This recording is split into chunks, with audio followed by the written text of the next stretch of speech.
Les chefs, bon là je vais prononcer le nom de Cavalier, je pense que tout le monde connaît Cavalier, deux noms au moins.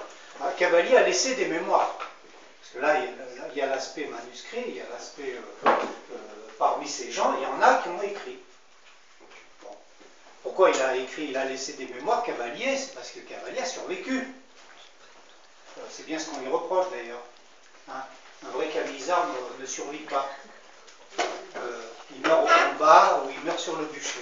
Enfin, ils sont tous... bon, on pourrait consacrer 1 heure à peu près à ces supplices qui ont fait la délectation du public de Nîmes, de Montpellier, de Saint-Jean-du-Gard, pour voir l'ingéniosité, le raffinement extrême des supplices à cette époque. Hein. C'était des bûchers, et tous ces bûchers, ça commençait par des séances de torture, hein, la torture ordinaire, la torture extraordinaire. Donc, on commençait par là. Donc, je ne vois pas pourquoi on les torturait d'ailleurs au départ, puisqu'ils étaient pris sur le fait et que de toute façon ils étaient condamnés à mort. Mais il fallait suivre la procédure. Bon. Donc après les avoir torturés, en général, on leur coupait une main. Il y a un épisode très célèbre dans cette histoire, c'est le premier grand chef de cette histoire, qui lui n'a pas vécu très longtemps, Esprit Séguier, hein, Pierre Séguier, qui était d'une autre génération. Parce que les deux chefs qui ont commencé l'histoire, j'ai parlé d'Abraham Mazel, qui lui avait à peu près été un peu plus âgé, enfin de pas beaucoup, hein, quand Cavalier avait 20 ans, Mazel en avait 25, mais Séguier en avait 45-50, c'était des cinquantenaires, même des sexagénaires. Bon. Et il faut voir les descriptions de Séguier dans les livres de Louvre-l'Œil, un nom hein, qu'on n'invente pas, le curé de Saint-Germain-de-Calberte, qui est un des grands écrivains de l'histoire des Camisards, mais écrivain catholique, bon, et qui a suivi toute l'affaire depuis Saint-Germain-de-Calberte. L'abbé Duchéla, que j'ai évoqué tout à l'heure, était le curé de Saint-Germain-de-Calberte.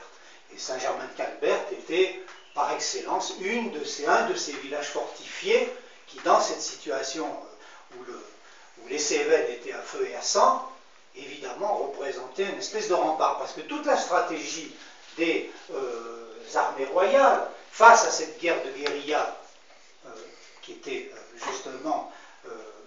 qui les ont totalement pris de court, parce que là, encore une fois, la guerre de guérilla, nous, on est instruits sur toutes ces méthodes, hein, à l'époque moderne, mais là encore, les Camisards ont inauguré un type de guerre qui était inconnu.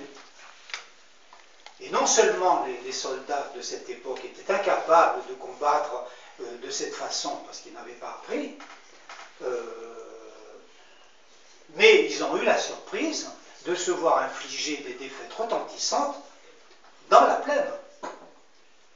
Et ça a fait un effet incroyable dans toute l'Europe. Et ça, c'est Cavalier. Si Cavalier a eu une image aussi forte tout au long du XVIIIe siècle, dans l'idée du XVIIIe siècle, les compétences militaires, c'est l'aristocratie. Aucun paysan, a priori, n'est censé connaître les ressources et le génie de la guerre. Or là, encore une surprise, hein, grâce à l'esprit, grâce à ces ordres qui venaient d'en haut, ils ont été capables de mettre en place des petites armées, de les discipliner et de les faire combattre en terrain découvert face à des régiments d'élite. Et il y a une bataille qu'il faut citer et qui est assez peu connue. Tout à l'heure, je parlais de Joutard, Philippe Joutard, l'auteur de La légende des Camisards, qui est vraiment le livre fondateur de cette histoire dans les années 70. Toutes les générations d'historiens d'aujourd'hui sont partis du livre de Philippe Joutard, qui est bien connu dans les Cévennes. Et Joutard dit qu'il y a un décalage quand même très très frappant quand on s'intéresse, quand on essaye de retrouver les sources de cette mémoire en Cévennes, c'est qu'autant dans les Hauts-de-Cévennes, cette mémoire était encore intègre, en partie, en tout cas dans les années 70, autant dès qu'on passe dans le secteur de la plaine, ce qu'on appelle la Vaunage, toute la plaine de Nîmes, toute l'Uzège, toute la région d'Uzès, où pourtant se sont déroulés des épisodes absolument importants et qui en plus qui ont duré très longtemps. Dans l'Avon-Âge, on a encore des prophètes dans les années 1740-1750. 40 ans après la guerre, il y a encore des mouvements prophétiques dans ces régions. Or, du point de vue disons, des changements de population de l'époque moderne, toute la mémoire est effacée dans ces régions-là. Et là, le décalage est très clair. Vous sortez d'Alès, tout de suite, les souvenirs qui étaient associés à ces régions ont disparu. Bon. Là, Jutard s'est heurté à un vide complet. Là, la bataille en question, c'est la bataille de Martignard.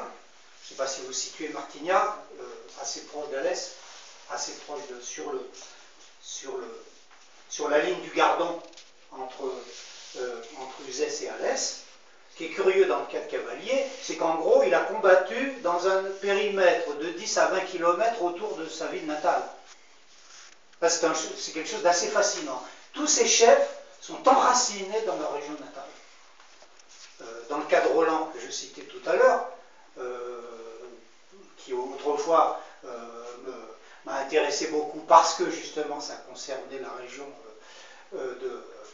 familiale, si on peut dire, la région où on a vécu, que je connaissais, La Salle, Saint-Jean-du-Gard, Mialet, Saint-Félix-de-Palière, etc. Pour Cavalier, c'est la région proche d'Alès, entre Alès et Uzès. Et là, Cavalier, avec sa petite armée de 800 hommes, a fait face à un régiment d'élite de Louis XIV, le régiment de la marine, qui était célèbre dans toute l'Europe. L'officier qui dirigeait cette armée, après avoir repéré les troupes de cavaliers, ça c'était la manière aristocratique de combattre à l'époque, on allait droit sur l'ennemi. D'autant que c'était des paysans et qu'ils étaient imbus de l'idée qu'on allait bousculer toute cette racaille sans coup férir. Or, on a vu un cavalier ranger son armée avec une science dont on ne savait pas là encore où il l'avait prise, cachant sa cavalerie dans la forêt, demandant à ses hommes de résister à la première salve, parce que ça c'est la guerre du XVIIIe siècle, hein, on tire une salve et ensuite on attaque. Il leur a ordonné de se coucher à la première salve, de se relever et de partir droit sur l'ennemi. C'est exactement ce qui s'est passé. Il y a eu une première surprise et un premier désordre dans les rangs de ce régiment, et à ce moment-là, ils ont vu surgir de la forêt la cavalerie et le reste de l'infanterie qui était de l'autre côté. Et Cavalier, en une bataille qui a duré moins de 2 heures, a détruit entièrement ce régiment d'élite, qu'on peut comparer aujourd'hui à un régiment de bérets verts de l'armée américaine ou de parachutistes. C'est-à-dire l'élite de l'armée. Alors ça a fait un coup terrible à Versailles. Et c'est pour ça qu'il y a eu une rumeur persistante pendant toute la durée de la guerre qui disait ça n'est pas possible, ils sont dirigés, ça on retrouve encore des éléments modernes, ils sont dirigés de l'étranger, ce sont des gentilshommes qui sont à leur tête, il est impossible que des paysans soient capables d'organiser leur armée comme l'a fait Cavalier. Or ça, c'est le génie de ce petit boulanger. Hein. Et quand vous voyez la carrière de Cavalier, c'est la carrière de toute cette génération. À 5 ans, c'est-à-dire il est né en 1680, révocation de l'édit de Nantes 1685, à 5 ans, arrivée des dragons de Cévennes. Toutes les villes cévennes sont occupées par les dragons. Bon, je passe sur le style des dragonnades. Hein. Le dragon a un mandat total pour se livrer à toutes les exactions dans les familles. On installe les dragons dans les maisons. On a les listes de toutes les familles protestantes qui sont connues comme réfractaires. Donc on installe les dragons à la maison et les dragons se livrent à toutes les exactions possibles et imaginables. Bon. C'est comme ça que juste avant la révocation de Nantes, les intendants de différentes régions de France, parce que là on parle que des Cévennes, mais différentes régions étaient encore en cause à cette époque. Le Béarn, le Poitou, la Normandie, où il y avait encore des îlots protestants assez importants, l'Ardèche, bon, etc. Et donc, en 2 ans, on a obtenu, en 2 ans, enfin là, de façon générale, en Cévennes, en quelques mois, on a obtenu l'abjuration de tous les protestants. D'un coup, d'un seul. Il a suffi que les gens de Nîmes et de Montpellier apprennent comment les gens du Poitou et du Béarn avaient été dragonnés, ça c'est l'expression qu'on utilisait déjà à l'époque, pour qu'ils se précipitent à la cathédrale. À Nîmes, on nous parle d'une ville qui était assiégée par 6 000 hommes, c'est-à-dire des villes en état de siège, qui sont occupées, c'est une armée d'occupation, qui bloque toutes les issues de la ville, et à ce moment-là, on dit aux protestants, ou vous abjurez, ou vous allez subir les conséquences de votre résistance. Et à ce moment-là, ils sont tous allés comme un seul homme à la cathédrale. On a vu à ce moment-là, c'était la première fois que ça se passait dans les rangs protestants, des pasteurs qui sont passés du côté de l'État et du gouvernement et qui ont instruit cette abjuration générale. Et qu'en 1685, le gouvernement a sorti cette fameuse révocation, donc l'article définitif, vous avez un préambule absolument incroyable, où le roi, parce que c'est le roi qui parle en sa propre personne, étant donné qu'il n'y a plus de protestants en France, ça c'est assez extraordinaire, étant donné qu'il n'y a plus de protestants en France, nous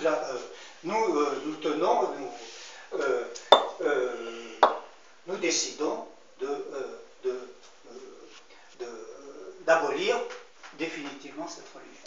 Alors là, vous avez les 12 articles, hein, tous les temples qui restaient en France, parce que la destruction des temples a commencé bien plus tôt, mais là, tout ce qui restait de temples sont détruits, les pasteurs sont désormais hors la loi, et il y a ces histoires d'enlèvement d'enfants dont je vous parle.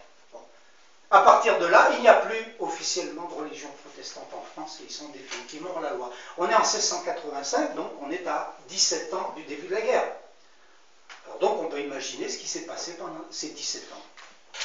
En Cévennes, ils se sont efforcés, ils n'ont pas hésité par exemple à provoquer une immigration en provenance des pays catholiques, notamment le Gévaudan, avec lequel les Cévennes ont maintenu depuis très très longtemps des rapports absolument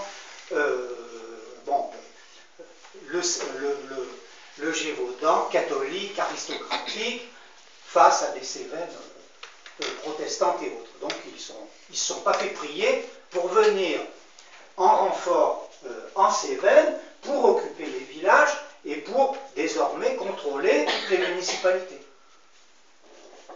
Et ce qui a créé, et c'est ça qui est à l'origine de ce basculement de cette génération de futurs jeunes chefs, c'est que pendant toute leur jeunesse, ils ont connu cette situation impossible où les parents étaient obligés d'aller à la messe, étaient obligés, ayant abjuré, étaient obligés de se soumettre à toutes ces contraintes de l'Église catholique. On disait même que, on racontait même, bon ça c'est un peu légendaire, mais ça montre l'étendue du traumatisme, pour un protestant, avaler une hostie, c'était quelque chose de, bon, qui pouvait, la personne, au bout de quelques hosties, elle rentrait chez elle, elle se couchait, elle finissait par mourir. C'est le fait de manger une hostie. Bon, ou bien on le crachait à la sortie de la messe, etc. Mais là, la surveillance était implacable. Hein. On pouvait se permettre aucun écart. Si quelqu'un était surpris à cracher une hostie, c'était immédiatement la prison. Bon. Et le tableau de la France de 1690, toutes les prisons de France et de Navarre sont occupées par les protestants emprisonnés. Femmes, enfants, hommes, etc. Et je ne parle pas des galères, donc, qui est une histoire en soi. Hein. Les pasteurs, les galères, c'est un univers incroyable, c'est la cour des miracles. Tous les exclus, hein, comme on dit aujourd'hui, qui n'ont pas trouvé place dans cette société d'Ancien Régime, sous Louis XIV, sont aux galères. On pourrait imaginer, a priori, ce sont tous des criminels, pas du tout. La proportion de criminels avérés était très très faible. La plupart, c'était des vagabonds, des contrebandiers, des pasteurs qui étaient bien représentés, des protestants. Et les protestants, toujours fidèles à leur calvinisme, ils ont fondé un bureau politique, là tout de suite, à l'Arsenal, un consistoire. Bon, là aussi, ils ne se sont pas laissés intimider. Dans l'histoire des galères, un protestant qui refuse de s'agenouiller le jour de la messe et d'enlever son bonnet, vous savez, le bonnet rouge des galériens, subit le châtiment de la correction avec la corde à nœud trempée dans la mer, avec en général, bon, ça c'est un petit peu la petite histoire, le turc, car c'était le turc auquel on confiait ses basses œuvres, bon, qui va corriger le protestant. Bon, en général, on ne survivait pas à ce genre de traitement. Bon. Mais ça, c'était spécifiquement réservé aux protestants. On refusait de s'agenouiller pour la messe et on subissait des corrections épouvantables. Bon. Très peu ont survécu. Mais on a le cas de galériens protestants qui sont restés 20 ans, 30 ans aux galères, qui ont survécu et qui ont finalement sorti. On dit que le dernier galérien est sorti dans les années 1770. 1770. C'est-à-dire, en gros, jusqu'à la veille de la Révolution, le gouvernement de Louis XV a maintenu fermement les conditions qui avaient été faites aux protestants au temps de Louis XIV. Et donc la persécution a continué, mais avec des atténuations, parce qu'on a changé d'époque, hein, et qu'on avait admis en partie cet aspect de religion privée. La seule concession qu'on a fait aux protestants, et là, on impute aux Semnols, aux Camisards, cette concession. C'est les Camisards qui ont obtenu par cette guerre le fait que le protestant, finalement, pouvait se consacrer à sa religion privée. Bon. Ce qui est surprenant, c'est que cette concession, ils étaient déjà prêts à la faire avant la guerre. Bon. Mais en fait, ça ne s'est pas fait. Il a fallu cette guerre pour qu'on admette que la seule chose qu'on ne pouvait plus imposer, qu'il était désormais désastreux, inutile d'essayer d'obtenir, c'est la contrainte d'aller à la messe. Bon. Ceux qu'on a obligés d'aller à la messe comprendront ce qu'ont vécu les protestants à cette époque, mais enfin, c'était quand même autre chose. Pour un protestant, c'était une mise en cause, comment dire, totale, c'était l'envers de sa propre éducation. Et tous ces chefs camisards se sont élevés, ont grandi dans ce double jeu des parents. Car on disait que les enfants allaient à la messe, mais dès qu'ils retrouvaient leur famille le soir, la mère les asseyait à la table familiale, sortait la Bible et s'efforçait d'effacer tout ce que le curé du village ou de la ville avait essayé d'apprendre aux jeunes garçons. Bon. Et donc, dans ce contexte-là, évidemment, on peut imaginer le trouble permanent de ces enfants. Parce que, à l'adolescence, évidemment, ça s'est répercuté, dans le cas de Cavalier, c'est exactement ce qui se passe, ça a provoqué un conflit virulent avec son propre père. Bon. C'est-à-dire les pères accusés de faiblesse, de soumission, d'incapacité de soutenir leur foi face à l'oppresseur. Et donc des jeunes, évidemment, qui sont en passe ça c'est passage des générations, vous savez aussi que dans le contexte qui est le nôtre, on l'étudie de très très près, parce qu'on voit comment, d'une génération à l'autre, brusquement l'attitude change. Et c'est exactement ce que reprochent les jeunes en général aux anciens. Tu t'es soumis, tu as accepté cette loi, donc voilà. Et le jeune, lui, est potentiellement préparé à prendre les armes et à réagir d'une toute autre façon. Mais il a fallu l'étincelle. Alors la première étincelle, elle est venue des prédicants. C'est-à-dire ce fameux François Vivance, qui était de Valrogue, qui était un maître d'école, qui lui a décidé qu'on avait le droit de prendre les armes dans une situation comme ça. Et donc ça a particulièrement intéressé les jeunes gens de 14, 15 ans qui pensaient que cette situation était sans issue pour eux. Parce qu'évidemment, il n'y avait aucun avenir. Imaginez, ce jeune protestant, il est protestant, de cœur. Et même les parents qui sont obligés de se conduire comme de bons catholiques sont restés protestants de cœur. Les évêques le disent tout le temps à cette époque. Le disent, mais parmi tous ces, on les avait appelés les NC. Hein, ce n'était pas une association sportive, c'est ce qu'on appelle les nouveaux convertis. Alors vous aviez dans les villages l'ancien converti AC. Dans les termes, c'est de l'administration. Hein. Dans l'administration de l'époque, le AC, c'est l'ancien converti, c'est-à-dire qui s'est converti il y a 50 ans, ou il y a une génération, et le nouveau converti, ça c'est les gens qui ont abjuré au moment des dragonnades et au moment de la révocation. Et les évêques disent, parmi ces nouveaux convertis, à mon avis, sur une centaine, il n'y en a pas 10 qui sont sincèrement catholiques. Alors que faire dans cette situation? C'était ouvertement la preuve d'un échec total de cette politique de violence et de persécution. Mais comme on sait, ça n'empêche jamais les gouvernements de persister. Au contraire, ils disent à ce moment-là, on va en remettre une couche. Hein. Et on en remet jusqu'au moment où ça pète. Bon. En gros, ça c'est le processus qui s'est opéré pendant ces 15 années qui précèdent l'explosion de la guerre. Bon. Et il semble qu'en 1699, quand Brousson, l'alter ego de Vivance, Pasteur lui aussi, mais Pasteur qui lui a choisi la non-violence. À un certain moment, il a récusé cet engagement violent de Vivance et il a prétendu continuer à prêcher dans les Cévennes, évidemment dans la plus grande clandestinité, dans le plus grand secret, jusqu'au moment où il s'est fait attraper et où il a été supplicié. Bon, j'avais amené des textes comme ça de Brousson, on n'a pas le temps de les lire, mais dans les Cévennes, il y a un fameux sermon de Brousson qui est extrêmement célèbre, le serment sur la colombe. Bon, des générations entières ont appris par cœur ce serment de Brousson, et la vie de Brousson, c'est la vie clandestine, les assemblées dans les grottes, nourries par les bergers.